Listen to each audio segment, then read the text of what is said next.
Everybody, it's Rob. It is time for another member talk. This one's going to be fun. This one's going to be fun because, well, I got to tell you, we've actually done this one already. Okay, we went through this. We recorded this talk with this person that's coming on here in just a few minutes, and everything was great. And then the computer crashed. Well, I blame it on the computer. Actually, I accidentally deleted the file.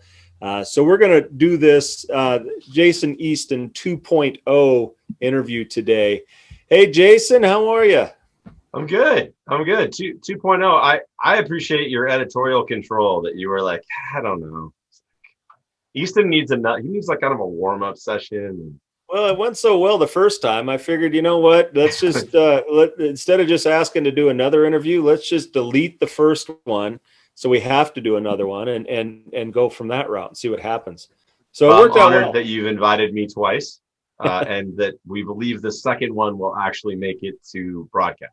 So that's right. We're hoping. Keep our fingers crossed. Yeah.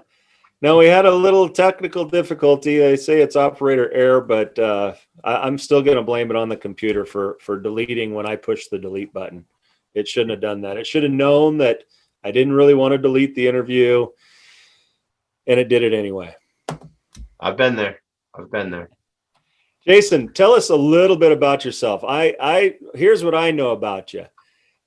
You guys, you hear me talk about stuff that I do, and people say, well, man, goodness, you do a lot of different things. You have a lot of different hats that you wear. And yeah, that's true. But I think you're the guy that actually wears more hats. You've been in construction. You've been a youth pastor. You've been a lobbyist. You've run marathons. You've worked pre-need.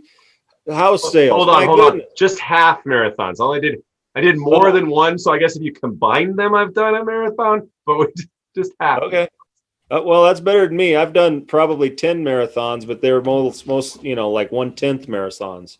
So I actually really only made one full marathon, but I did 1/10, and it was in a golf cart. So I felt pretty good about myself. That's great. That's awesome.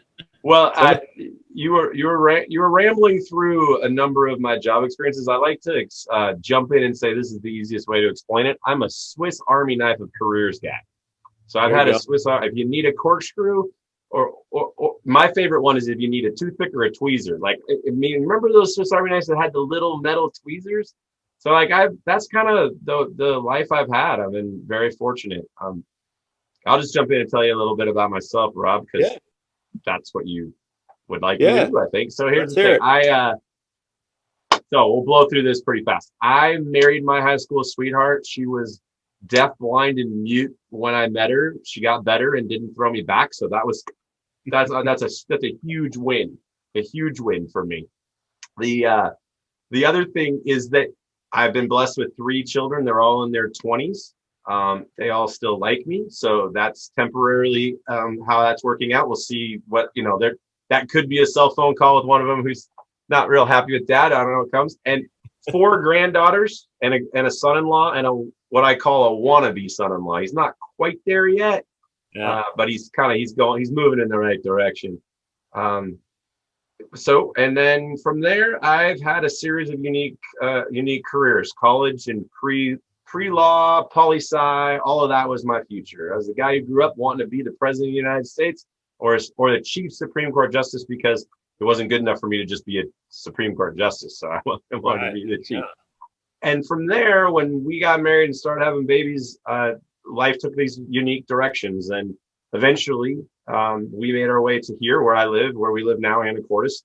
It'll be 19 years next month that we moved here. I thought that we would be here for about 2 to 3 years. It'd be the last stop on my resume before I went full-time in ministry. Had a great run here. Got a little to the point where it was time to step away because my own daughter was going to be in my youth group, and I did not want to do that to her. The counseling bills would have been so expensive. So we stepped back from that, and I went to Mrs. Easton and I said, okay, let's roll the resume. Let's rock and roll. This has been fun. Let's go. It's time. And she said, I prayed about this for a while, and I'm going to tell you, I think we're supposed to stay. I think we're supposed to raise the kids here. And I said, yeah, I get that. That's cool. I can feel that. Let's change careers. And from there, I have worked within Skagit County as much as possible. I'm up here in the between, for those of you who don't know, that's basically kind of between Seattle and Vancouver, British Columbia, in a beautiful chunk of the area with, everybody thinks of the west side of the mountains where it's all that rain. Here we get half the rain that people get in Federal Way or South Seattle. All right. So love it here. It's gateway to the San Juans. And jump ahead to the fact that one of my close friends that I met that first week was Joe Wham. And Joe Wham is a bit of a legend in as a funeral director, or in his own mind, depends on who you ask. But Joe and I have been friends for 19 years, and he's worked here all that time, here at Evans Funeral Chapel, where I am today. He and I, out of our friendship, I learned, a lot about grief. I learned a lot about just how to. He helped me walk through the death of a very traumatic death of my uncle who drowned. And so I learned a lot where, my dad and my grandfather, who come from a very patriotic facing sort of family or focused family. And both of them were incapacitated by the unexpected death of a son. And in my grandfather's case, my dad, people say this, but it was really true. My dad's best friend and his brother. Yeah. And so going through that process, I'm having to lead the family and the extended family to structure what the funeral was going to be, the memorial was going to be like. And then when the adrenaline let down and I, really lost it, broke, Joe being there and a couple other friends really helped. And as we move forward into life, our kids are the same age as Joe and I, just have some great experiences. And then one day I was without a steady paycheck or a job, they call it. And I'm cruising through Craigslist. And I literally at the time lived like 3/4 of a mile from here. Oh, wow. If I was going to get a job that was the closest to my house, this was like one of the places that could literally be as close to your house. And I'm going through the Craigslist and there's a ad for an opening at Evans Funeral Chapel. Do you remember, Joe has not said anything to me about this, and Joe knows I'm not employed. So the first thing I do is not answer the ad. I call Joe, which is here because I actually have the phone number here because I called here all the time to talk to Joe. And I'm like, hey, he goes, what's up? I'm like, you're hiring? He's like, what are you talking about? I'm like, what is pre-need? Like, what is this phrase, pre-planning? And all the times Joe and I talked about grief and life and being a funeral director, it just never come up. Right. So he explains it to me in a few sentences, and I go, he goes, you'd be great for the job. So, went through the interview process, and I had actually interviewed here a couple of times before, almost became a funeral director a couple of times, but it never quite clicked. And now here I am. My 3rd year anniversary was December 1st. And so I've been a full-time pre-need counselor for both Evans here and one day a week I serve at Lemley Chapel, which is about 20 miles from here in a town called Cedar Woolley. Sure. Yeah. They're also members with the association, just like Evans. So glad to have you guys. Yeah. Great teams at both places. Well, I really wanted to get you on here. And we did once, as I mentioned. You got to let it go. Rob, you got to let it go. It's killing me. This computer button, this delete button, it doesn't listen to me for nothing. But I really wanted to get you on here because I wanted to talk about a couple things with you. First off, kind of how you and I have built this relationship up over the last 2 years. Mm-hmm. And kind of where that's gone, because that's really been a huge blessing for me personally, but as well for our association. And so I wanted to touch on that. But I also wanted to get the perspective of pre-need, because the week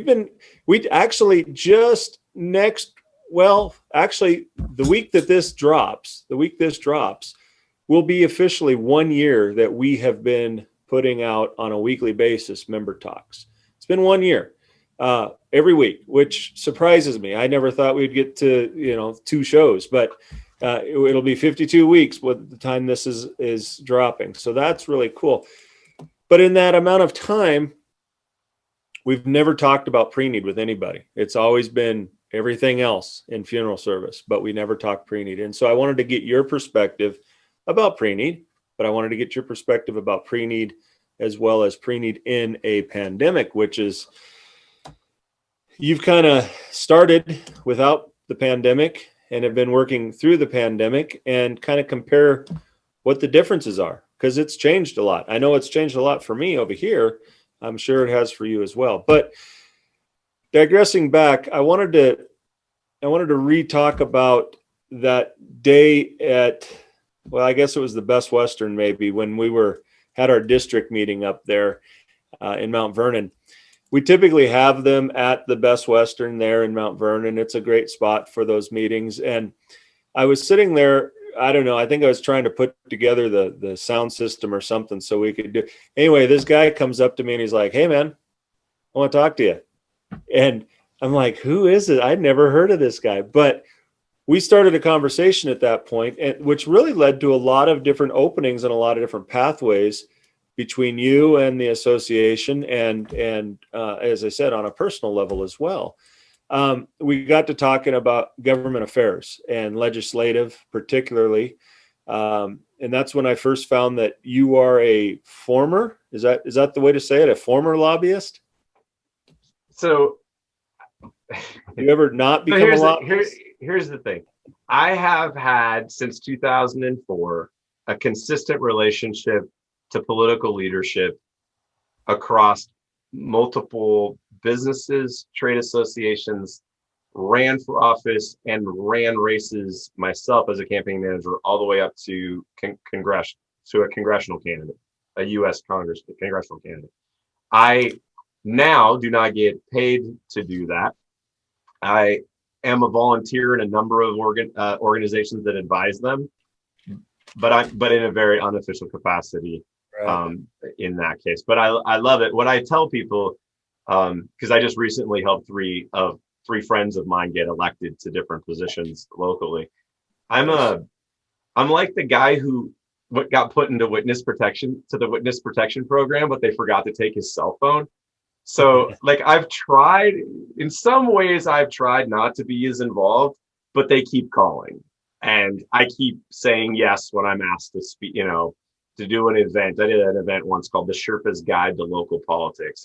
And so, yeah, I think along the lines, without trying, when I'm at a meeting like the first meeting you met me at, which was my second meeting with the association, about how I can use my Rolodex and my friendships and my skills about that I've learned over the years to reach out to people to help places that matter to me. And this association, and you in particular, have a very special place in my life and in my heart. And some of that was even before you and I knew each other. And I understand the power of a trade association when it connects its members and leadership team to elected officials who are impacting the business. And I like to say I want to be the connective tissue in life to people who need each other. And so that kind of leads into the stories that you're talking about, Rob, if I can go ahead and keep rambling here. Yeah, keep going. It's your show. So the first experience that Rob and I had together was during what is sometimes referred to by 7 different names. But the organic reduction, recently I was told there's a new word that starts with a T. I can't even remember. I had a gal in my office, had a gal I met with today who asked about the word that most people reply with, which is composting. And so we were at this regional meeting, and part of the presentation was Katrina Spade from Recompost, who was giving a video presentation to us live. And so that was part of what we were talking about. And in that conversation, before or after, at the time, Lisa was president. Lisa, is it Devereaux, I believe?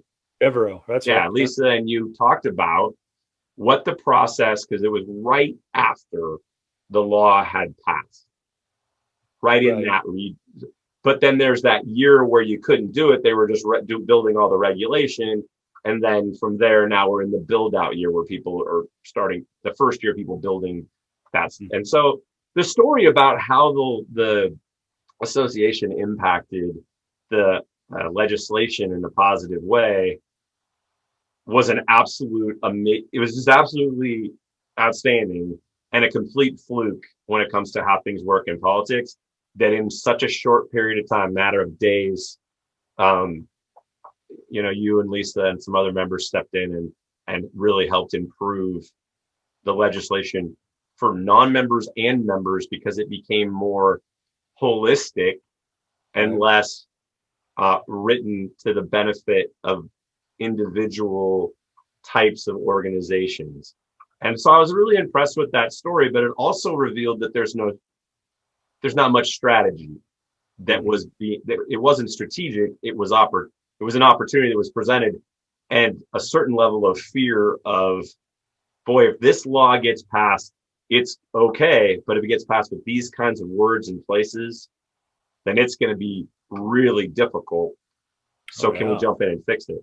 And so I was obviously very intrigued by that. That's my version of what I remember. You jump in to tell yours. No, that's pretty much it. And you're right. That original law, when we first read it, it scared me. It scared me because I interpreted it, which of course that's what most law is interpretation. But I interpreted some of the statements in it to be, anybody could really just go down to Home Depot and get a composting machine and put it in their backyard and call that a natural organic reduction. And boy, we didn't want that to happen. Not at all. So we stepped in and did what we could. And fortunately, people were open to hearing what we had to say. Yeah. Which is nice. Lawmakers don't want that either. And in my experience in my relationships with people who are currently in the state house and Senate, or have been in the past, right. I think people lose track of understanding what it's like. I mean, first of all, it's a part-time job. I mean, like, legitimately pays you part-time.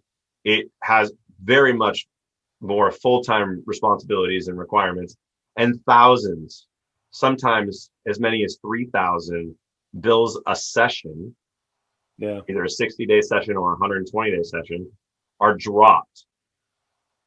So it definitely is an important role. I mean, and lobbying by itself become a bad word. It's basically a cuss word to a lot of people. But the relationship that they want and you want to build to make a law that's best for everyone. And the thing that the association did too, which was, I think, very much made a big difference, was it wasn't the no, don't pass this, don't, I had one, we'll use his name. We've used his name already. When the first email went out, when the email came out from the association, right as things were kind of coming to a head quickly, at a pace, one of my coworkers, Joe, and I were looking at this, and he said, "There's not a chance. It's not going to pass." And I said, he goes, "It's just too quick. Nobody's been talking about it. It's just too quick." So I looked at the sheet. I actually looked at the bill. Right. But you never read when you've been in the trade like I have, if you're really interested, you don't read the bill first. You read who sponsored the bill. And then you quickly do the math in your head about who they are in relationship to their own parties and their own caucuses. And I immediately turned to Joe and I go, "This is done. This thing's done." And he's like, "How?" And I go, those two senators are from different parties and have significant pull in their jurisdictions. And neither one of them co-sponsor bills together very often. And when they do, they get done. Yeah. In general, not those specific senators, but specifically if two high-ranking senators from different parties. And so the fact that you guys got in, modified it, you did well by the sponsors. Mm-hmm. That's lobbying. That's helping legislators. Now, yes, sometimes that means no, hell, no, this bill shouldn't pass. But a lot of times it's more about the modifications, but you don't get the opportunity to do that most of the time, almost all of the time. And this is what made what happened exceptional, without relationship. And so as COVID, to move forward to another story that kind of ties us in, where we were able to work together and get to know how to work together on there's nothing like the intensity of a deadline or a pandemic to get to know people. I participate. I was on the board of directors up until recently of the Chamber of Commerce here in Anacortes, and one of the great resources they're doing is they're doing a weekly COVID update call. And on that call, you've got, the CEO of the hospital, the superintendent of the schools at times, the mayor, the county, commissioner, health department, potentially, number of people, 2 state legislators or 3, either them or their staffers, their legislative assistants. And just then, we had just gone from no restrictions for funerals and memorials and gravesides to crank down. Oh yeah. And we were just about ready.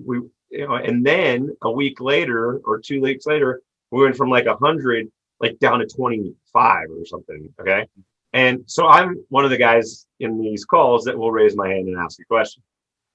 So I raised my hand, and I said to the legislator that was there and the legislative aides, is the governor's office engaging, and they happen to all be Democratic representatives, is the governor's office engaging the Washington State Funeral Directors Trade Association about these issues as a stakeholder, which is a word that's thrown around in politics that most people may not know what it means, but it just literally means they have something at stake. Sure. And a stakeholder is usually a reference to a group of people who have something at stake.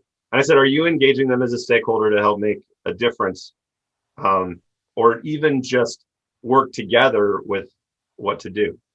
And they're one of them has been a friend for 10 years. A couple others of them I've known for a long time. And their response was, we don't know, but we'll find out. Yeah. And less than 24 hours later, I got emails from 2 of the state reps, legislative assistants, and said, they're not.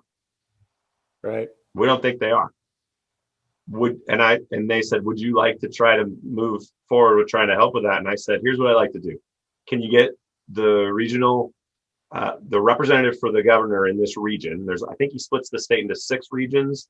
Right. And I said, can you get Joe, and somebody who I've gotten to know? I said, can you get Joe and you and the 2 LAs, and legislative and myself, and if I can get this executive director and the board members, we could get together and just share with you guys what we think we could do to help, why we want to help, and how this is affecting us. And they're like, immediately, let's do it. And so with your help, obviously, and your participation, we put that together in a matter of days. And we were able to get every member of the executive team, I think, except for one, on the call, which is pretty amazing when you think about how people's schedules are. Multiply that by the fact that they work in the funeral industry. Right. That was pretty cool. All the time. And it was a great meeting. Joe, Joe Timmons, who's the Northwest Regional Rep for the governor, did a great job of listening. Really retained what we asked for. Helped connect Rob to confirm that we were not being consulted. Right. And I just want to make this really quick comment, Rob. Respectfully speaking, during a pandemic, regardless of your political persuasion, when you're in a foxhole taking fire, I'm not surprised, or I'm not going to judge you by the idea that you didn't reach out to us. You have a lot going on, and they were trying to figure out how to chunk people together, and for some reason they threw weddings together with us instead of they could have done church services. I don't know. They could have done drive-ins, but and so when given the opportunity to know that we wanted to participate, we opened that door, and we've had some conversations, maybe not as successful or as involved as we'd like. I think you can't get to the table if you don't try to get to the room. So we're a lot closer to where we, should be. And has it made it, to members that are out there right now, and obviously we know this is listened to by members and non-members. Rob and I are not trying to tell you to give us a call so that we can get it turned up from 20 or, 20 to 120. We don't have that kind of influence.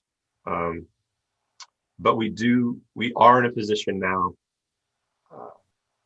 to make short, quick asks to people who know us. Mm-hmm. Joe Timmons knows Rob Goff now. And that's that connective tissue that can give us opportunities. And if you're not at the party, you know, you're not going to get a chance to make an impact on the plan. And that's something that it's fun to me. That it was fun.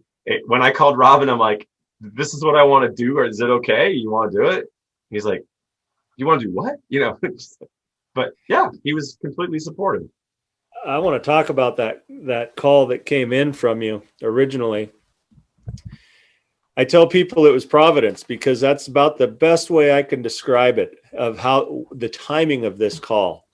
We had just come off of what seemed like years, but was really only about a maybe 3.5 week period where we were back and forth with, and when I say we, I'm talking the association, back and forth with Emergency Operations Command.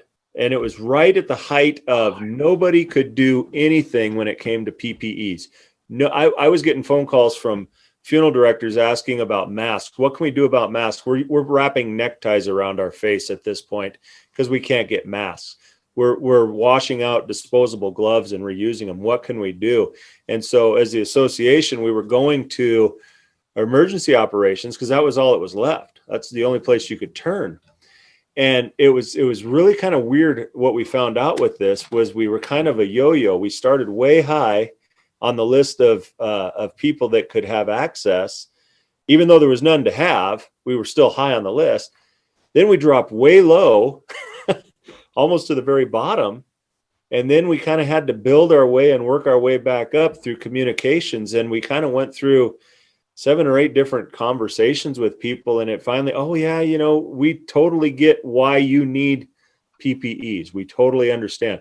We're going to bump you up on the list because you do need to get bumped up. At one point, like I say, we were like second to the bottom funeral homes. It was crazy. Now I'm happy to say that we've worked our way back up and we're actually on the same level, at least I think we are, last I heard we are, as coroners and medical examiners, which is, you know, that's perfect. That's all we want. There's no PPEs to give out, but at least if there were, we would be on the same tier as coroners and medical examiners. So we had just finished that and we were sitting here going, okay, now what can we do? Because not only did we accomplish what we set out to accomplish, but we've also had calls from some of our friends at LifeNet Health saying, hey, you know what? We got some masks over here that we'd like to donate to the WSFDA. Would you take them and disperse them to people that need them? And I'm like, yeah, I will. You know, we'd love to.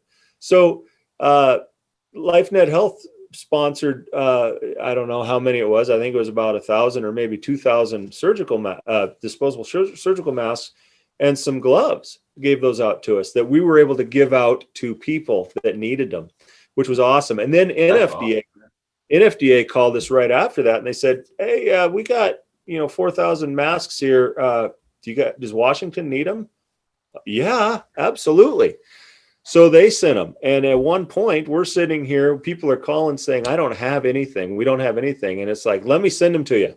And so we were able to do that, but we were getting low. And we were, okay, now what can we do next? And then all of a sudden I get this call for Anacortes. I remember looking at my cell phone going, I don't know anybody in Anacortes. Who's calling me?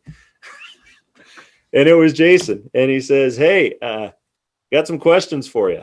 Are you a stakeholder? Are you on these calls? And it really just, it was just that perfect timing of what's the next step can the state association do, not only for its members, but we're not distinguishing. We've been doing this for everybody that we can, members, non-members. We just want to support people at this point and do what we can. And so I said, yeah, let's see where this goes. And we've had that conversation a couple times with Joe, and things are starting to open up a little bit for us. We've been part of those phone calls of what's going to take place. I can't say we've been on all of them, but we've been on a lot of them, and we've had a lot of good we know what's going to happen tomorrow because we were told today it'll be released tomorrow and you can send it out to your people tomorrow, but don't do it yet, which is so much better than we're hearing the same time that you're hearing, and we're trying to then we put that information out. Yeah, I mean, the fact that that information comes from you and not somebody picking up a newspaper in the morning or watching the press conference. I mean, that's what a trade. I mean, to me, at the end of the day, that's being a trade association. That's taking care of members and non-members, because when you advocate, you don't bifurcate who can say, well, we improved this bill, but only for our members. I mean, it's not how it works, but I think one of the biggest mistakes people make in these situations is they think of government as an entity and not as people. Joe's a person. Joe just recently had a baby. That's the kind of stuff that to me is important to remember. You know, Amanda, who is one of the legislative assistants, who's on that call, you know, she had a passion enough to run for the legislature and lost, but then still went to work for the person who beat her. Yeah. You know, and like, that's a person, and that's government. And that's the person that we're talking to. When you talk to Joe Timmons and I talk to Amanda Hubrick, their access to the governor is to talk to a person. And whether that's a Republican governor or a Democratic governor, or, you know, or the legislators, or just people in the bureaucracy, government is not, and the government we need to impact and do the best by for our members and for people who we take care of. Because remember, that's the thing we made the point of too, is like, this gets emotional for me. I work for a fourth generation family funeral home. Yeah. I've known Bob Evans, who co-founded the funeral home with his dad in the mid 60s. I've known Bob just 19 years. I met him shortly after. Actually, when I was working odd jobs and being a youth pastor, one of the things I did was work on help with Bob's contract, a guy that did some contracting for Bob. I asked Bob, and I said, has there ever been a time in the history of what you've done in funeral service where you've said no to a family? Where you said no, or I'm sorry, we can't do that. And it was right, and Bob said no. He said no, and I was on a call, a Zoom call with a bunch of leaders in this region and in this city, and I leaned in and I said, these are real families that are really not having the opportunity. And we'd had a high profile member of our community who had passed away, and the timing was right as they wanted to plan something, it would just crank down, and they would start to plan and you go from 250 to 100 to 30. Right. And I'm getting calls, which is not normal as in my position, but I'm getting calls from my friends. What are we going to do? What's going to be done for, and these are real people. And so when we advocate, when we connect with a Joe Timmons and we connect with Amanda, and they pass us in the next direction, we're not just advocating for ABC Funeral Home and Evans Funeral Chapel. We're advocating for families that we're walking into rooms to help. And that's part of what got me fired up enough to be on the phone with somebody I didn't know very well and say, what can we do this? What can we do? We're thankful for that. You want to talk about pre-need? Yeah, let's move on. Let's shift gears a little bit. I'm going to leave it at that. I could talk about it for a lot more, but yeah, let's talk pre-need a little bit. You do pre-need. Pre-need's a blast. I love pre-need. I really do. I have been in the funeral profession for 30 years. This is my 30th year. I've been doing. You do not look like you've been in the profession for 30 years. I was guessing closer to 40. So I started when I was like 3. I just spit my water on the screen. Don't spit it on the screen, whatever you do. Spit it on the screen. 30 years though. I've been actually in pre-need for about 12 of those years, 10 or 12 of those years. And I love it. I really do. I think pre-need is just a blast. I think it's a blast because you get to build relationships with people that you get to walk through those relationships and walk through those times for years to come. It's not you're meeting them because there's a death. You're with them. You're trying to earn their trust as soon as they walk in the door.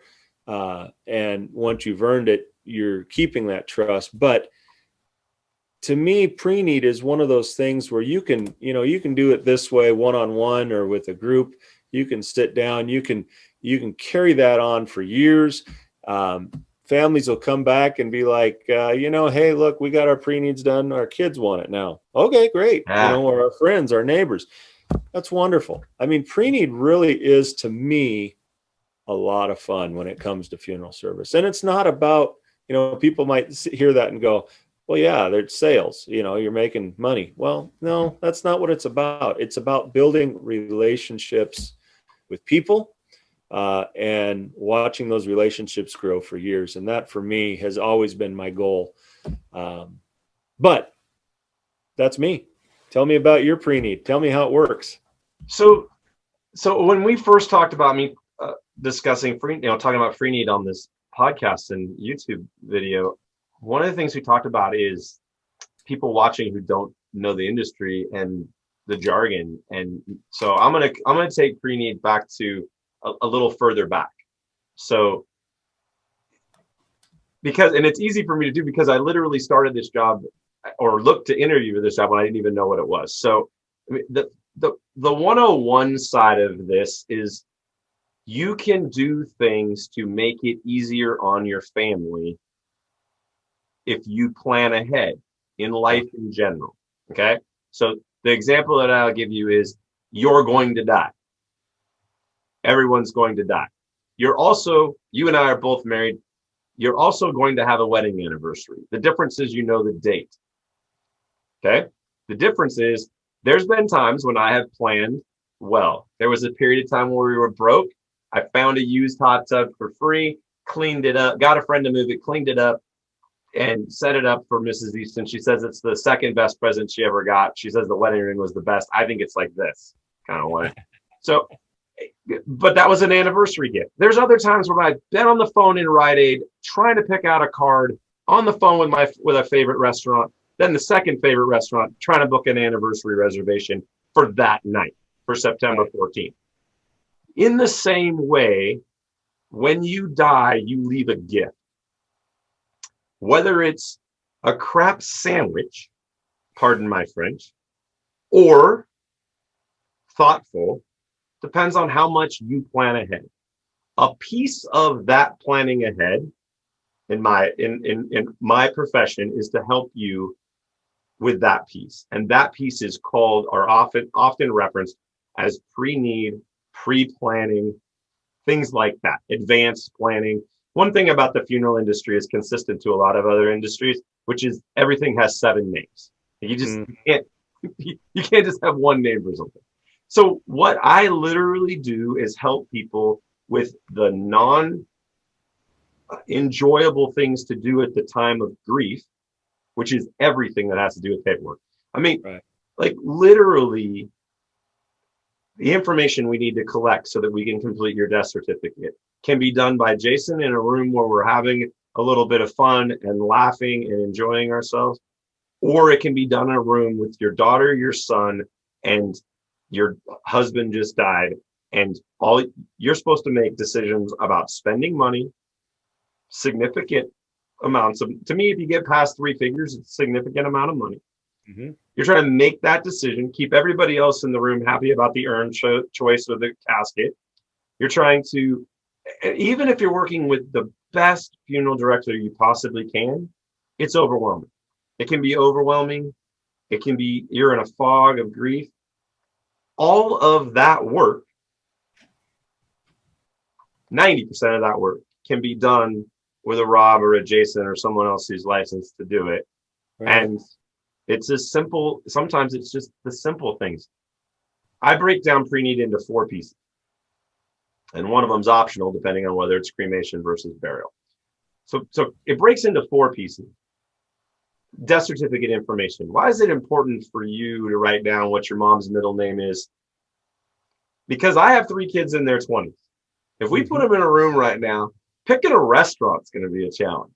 Sure. And they love each other. They're getting along, which, by the way, there's no promise that when I die that they're all going to be getting along, because one of them might marry a daughter-in-law or a son-in-law who's a pain in the butt. Yeah. And maybe they're not going to be getting along, and then making decisions of that much worse, especially if their mom is already passed. So my mom's middle name is Lynn. If we called my daughter Kendra right now, would she know? She's going to leave the room at need at the time of my death with a to-do list. Where's dad's social security number? Yep. I don't know grandma's middle name. Who do I call to get?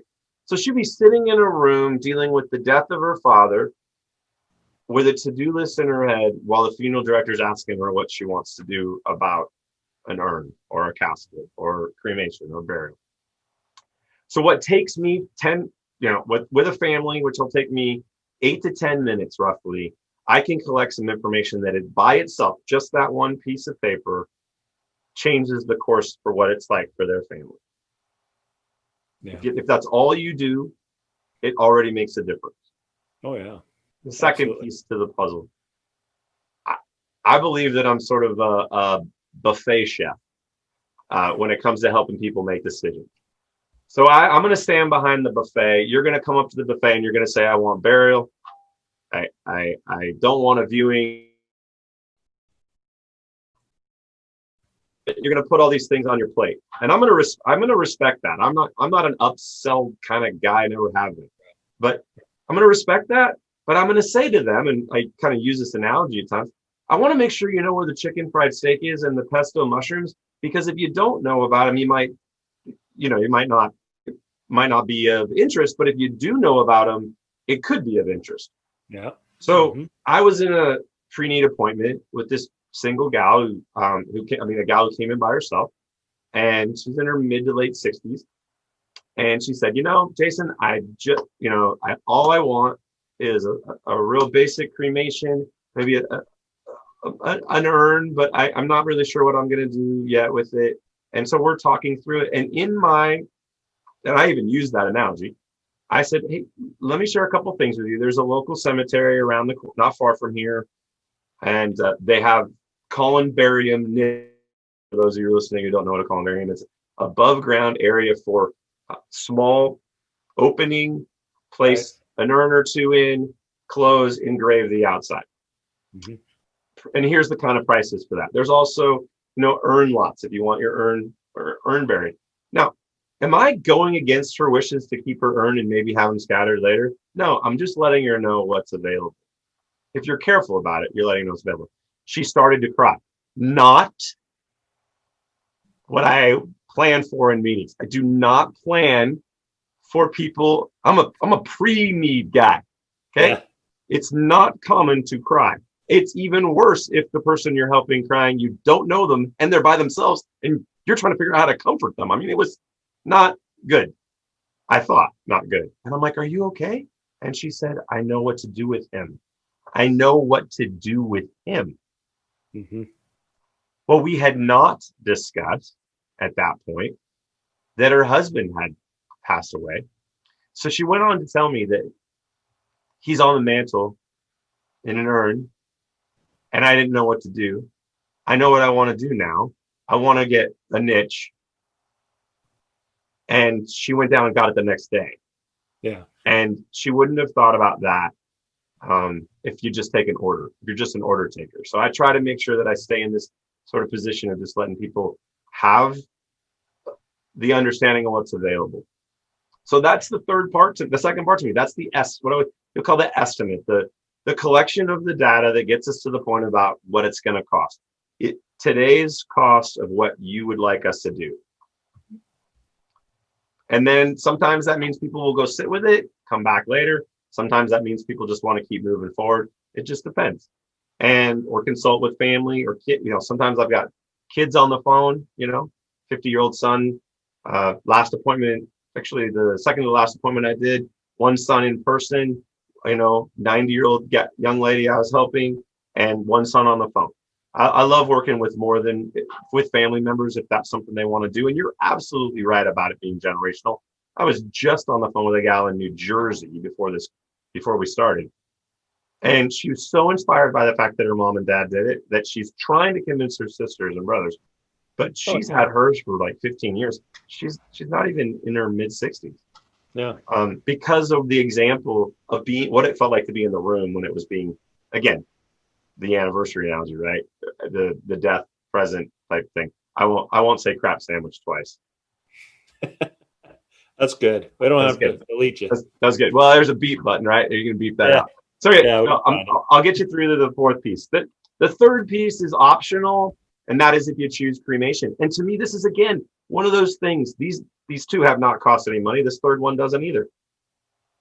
I had no idea you could do this before I came into this industry. The whole concept of it is kind of unique. So for those of you who don't know, you can actually, in the state of Washington, authorize your own cremation while you're alive. Yeah. Which, by the way, it would be harder to authorize your own cremation while you're dead. Just bear that in mind.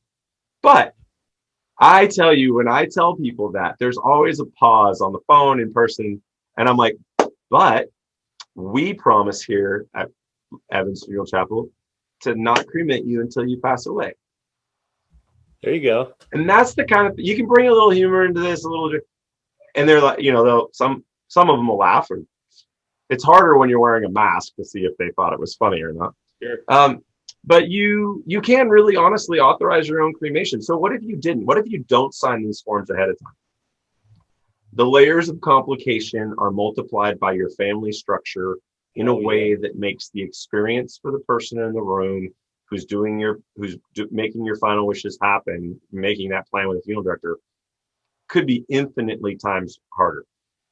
If your next of kin, like some of the families I work with, is no one, like I have to get someone to authorize us to cremate you. We can't just cremate people. Someone has to authorize that. Either you can or your next of kin. Some people are like, I've had a gentleman look at me and goes, my son doesn't speak to me. I don't speak to my son. I said, if you don't sign your cremation authorization, I'm going to have one of our staff is going to have to speak to your son. Well, I don't want anyone to speak to my son. I said, again, no cost, goes into a confidential file, then you want to sign this form. And sometimes it's simple. In my life, there's people who recently have lost their loved one, and the spouse just walked in, they hadn't pre-planned, and signed the cremation authorization. She's easily the next of kin. It's not a problem.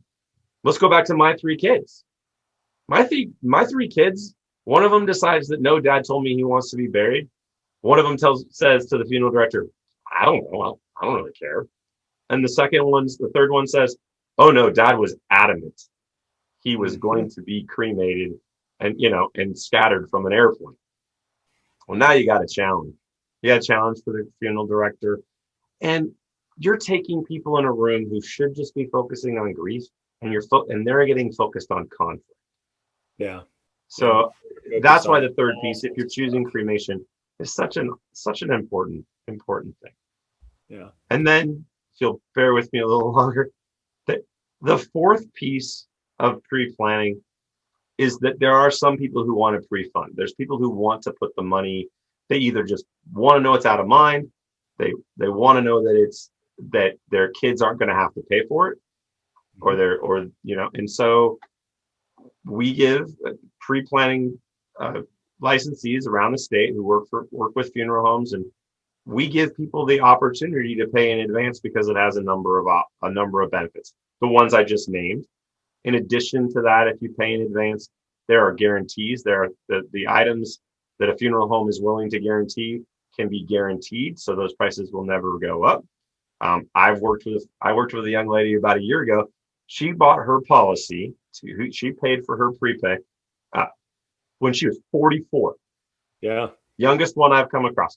The reason she paid, she was a widow. She was recently widowed at that time.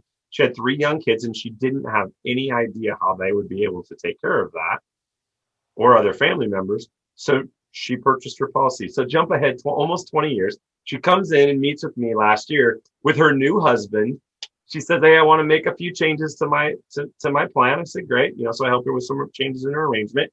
And she says he's here because he needs his own. So we wrote one for her. So people are left with the option to pay in advance in different structures.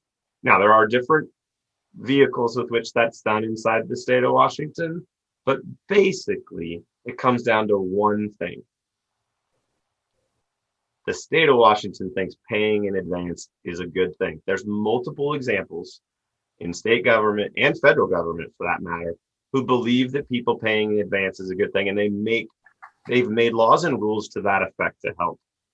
So one of those is you can't give Evans Funeral Chapel a check, Right. and we just go put it in an account. My understanding, and Rob's a bit more of a historian than I am, but a few decades back, we'll say, some period back, some funeral homes with trust accounts filled with people's prepayments, they went under, and the money went Grand Caymans, new boat, I don't know. But the state, I'm making this a short story, but the state, it's kind of funny using that sentence with me. But the state said, "Hey, you're going to step in here. You're going to need to have a third party hold the funds." Right. So that we don't have to worry about a funeral home having issues or things of that nature. That takes on a lot of times 2 or 3 types of vehicles in this state. Trust, so a third party trust, a third party life insurance policy, or a third party annuity. Right. And out of that, there are also, in a lot of scenarios, depending on your age and health, you may qualify to actually make payments and not need to pay it in full. And those payment lengths can stretch in certain scenarios from 2 years even out to as much as 10 years. And so it gives people the option to know that it's a good investment to protect those funds. It's not about the investment from a fiscal point of view like you would typically think of a stock. But what is amazing is what is addicting about what I do, Rob, is the relief in everyone's voice or eyes when we help them pre-plan. Whether they stop at 1 step, 2 steps, go all the way to the point that they pay for it. There is always that sense in every room, every phone call, that I've had this on the back of my mind for a long time. Mm-hmm. Or I know this is a gift to my family. And that is what keeps me coming back every day. I could list the things that don't make me want to come back every day. Paperwork, that kind of stuff. But that's to me, that's pre-need. And at the moment, I'll close with this. At the moment that you call our funeral home and you've pre-planned, our funeral directors are going to, pull up the file and know that these things that you asked for are going to get taken care of. Nobody's going to come behind you and change your plans. And the funds are going to flow very easily from those 3 entities we talked about with a simple claim form from here. Evans, in this case, or other funeral homes are the beneficiary. And you take care, and you just take care of people, and you make it simple. I've been in rooms with families that pre-plan, and I've been in rooms with families that don't, and they all get cared for very well here. But their experiences are different. Oh yeah, absolutely. And so since when I saw that ad on Craigslist, I didn't even know what is a pre-need counselor, what is pre-need. To today, we're over the last three years now, almost 400 families have pre-planned with me personally and pre-funded in that case. And I've met with probably another 400 families on top of that easily. And even when you just meet with them once, they leave more informed and better off. And so that's pre-need to me. Well, it's that relationship that we talked about. And, the biggest thing that I love about being in funeral service is being able to educate people, education is very vital to whether it's pre-need or what we call at need, meaning before death or at the time of death. More often than not, even during planning phases, pre-need phases, more often than not, people come in and they don't know what they don't know. They Sure. don't know what is available. They'll come in, and because they have maybe zero experience or very limited experience with the funeral profession, they'll come in and they'll ask the question right off the bat, I just want to be cremated. Okay, that's fine.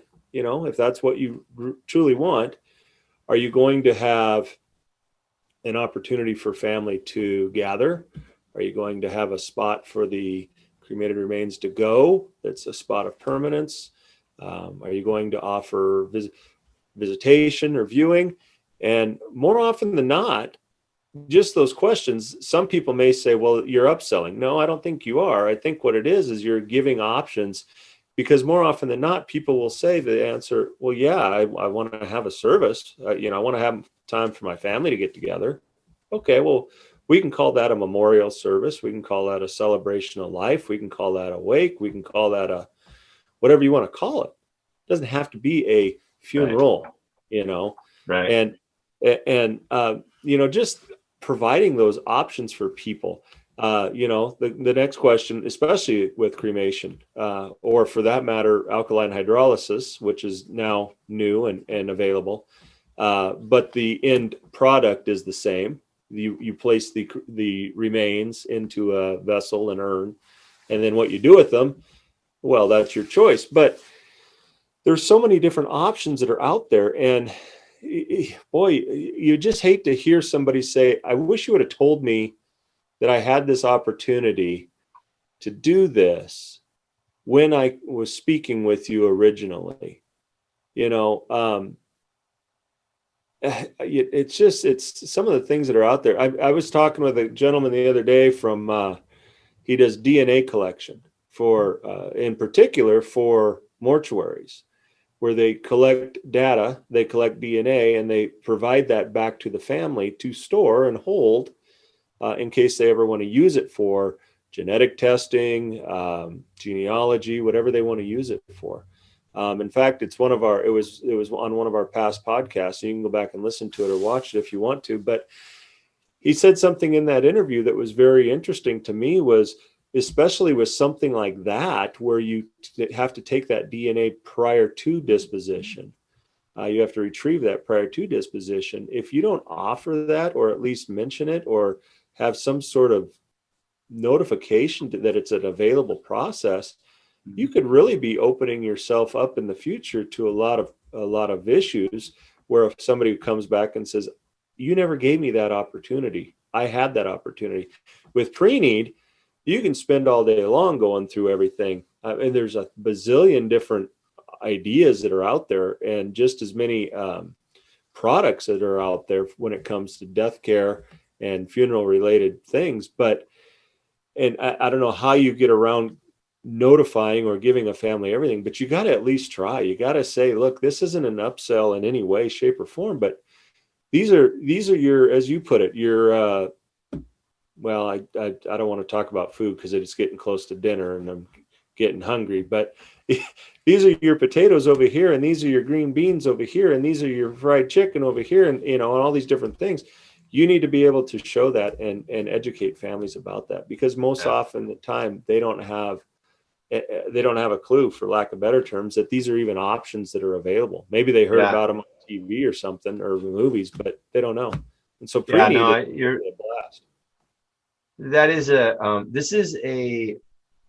this isn't a math equation when you meet with families. This isn't a science. This is a there's points that I use this phrase, this sentence at times, and it's a little easier to get away with because of my pastoral background, probably. I mean, at least it feels a little bit more sincere. And the way I look at my political background, I was basically giving people counsel, or organizations counsel. So the last word in my title is counseling. And I say that. That's what I say to a family. I'm like, I'll listen, and then there's something on my heart that I feel that they they're really close to. I mean, I want to listen to and hear what's important to them. I want to ask the kind of questions, because you're right. I cannot go through the whole buffet. The meetings are long enough when you just get to know them and start asking a series of questions that help, go with what they want to do. But I'll say, the last word in my title is counselor, and I'm going to take a moment here and give you a little counsel. You just said to me that you don't know what you're going to do with your cremated remains. You know that you want them scattered, but you're going to leave them up to the kids. Leave it up to the kids. And I'll say, and I'll use that line, and then I'll go, I appreciate what you're saying and how much you trust and care about your children. I've had experiences where I've met multiple families and individuals, even in my family, who were given unclear, it's your option type instructions about what to do with, or none at all, about mom's remains. What ends up happening most times is mom's remains never leave the closet or the storage unit or the garage, because what happens, and they're looking at you and you talk about this, as I said, no, you got more than one child, because I already understood how many kids they got. You got more than one person who's going to need to make the decision. They're all going to, it's going to be hard, because it's a hard thing to do, to take and make that final choice. Bless them, consider them, have a conversation, and then pick a spot. Right. Because if not, most of the time, what you're ending up doing is what you think is a gift to say, let the kids decide, is actually going to come back around and not be a gift. It's going to be a weight. And I think that's an example of those moments where, when we do this as a counselor and not as a salesperson, then people realize that whatever, and in that case, it wasn't a choice about what to spend money on. But when that's the case, when it is about spending money, and you leave that with them and you suggest the things that seem best for what they're discussing, then I leave a room, not as often anymore, because I'm not doing as many face-to-faces, which I know is something you want to touch on, but you leave in a spot and where you feel like you cared for somebody and you didn't. You didn't just sell them what you thought was best, or you just sold them. But doing pre-need in the pandemic, I know is a topic you wanted to touch on. So why don't you introduce what you're interested about, or ask me questions about what I think? I think I do want to talk about that, but I think what I would like to do, because we are getting a little bit long, is I'd like to actually pause and do another episode with you. Okay. Where we come back and really just focus hard on pre-need in a pandemic. That'll be the title of it, pre-need in the pandemic. But I think we should do that, because we are getting a little bit lengthy. Okay. And that's going to be something that we can really focus and drill down deep on. I'd like to talk a lot about that. I think going back to what you were saying, it is fascinating. It really is. And I'll leave this tease out there for wherever and whenever we do this. The pandemic has significantly changed the ways in which you can help people pre-plan, in a way that may have been, some of those things may have been a decade away from happening. Oh yeah. But in certain circles, even longer. But this has sped up the opportunity to serve people in ways that are completely different, on the simple side, that are changing lives. There's families that I'm working with that pre-pandemic I couldn't have worked with, or most likely wouldn't have worked with, because of that. So there's your little tease. I love that. And I love that sometimes out of the worst things in life, necessity breeds amazing invention, and improvements. And I think Rob Goff, you're awesome. One thing I wanted to say, it's something that somebody told me one time, really goes back to the last little bit that you were talking about there. And it's about keeping focused on your mission and not on the commission. And I think if you continue with that path, you're going to do fine. You're going to do fine. You're right. It is very cyclical, but keep doing what you're doing, because it's a great opportunity to help families. It's a great opportunity to help families today, but in the future. And that's really the goal of pre-need. So no, hey, Jason, totally. Yeah, give us your email so we can so people can email you and tell you, what did you say? Or no, they're not going to say that. They're going to say, how do we get signed up with Evans? Yeah, tell us your email. It's Jason at evanschapel.com. Jason at evanschapel.com. Perfect. Well, thanks for coming out and doing this for a second time. Again, unfortunately, our first one got destroyed, but this one actually turned out better. So I'm glad that we're going to use this one. I do want to have you come back. I definitely want to have you come back, and I want to have that conversation with you pre-need in a pandemic. So, hey, Jason, thanks a lot for coming out and joining us. And in the meantime, we'll see everybody later. Bye-bye.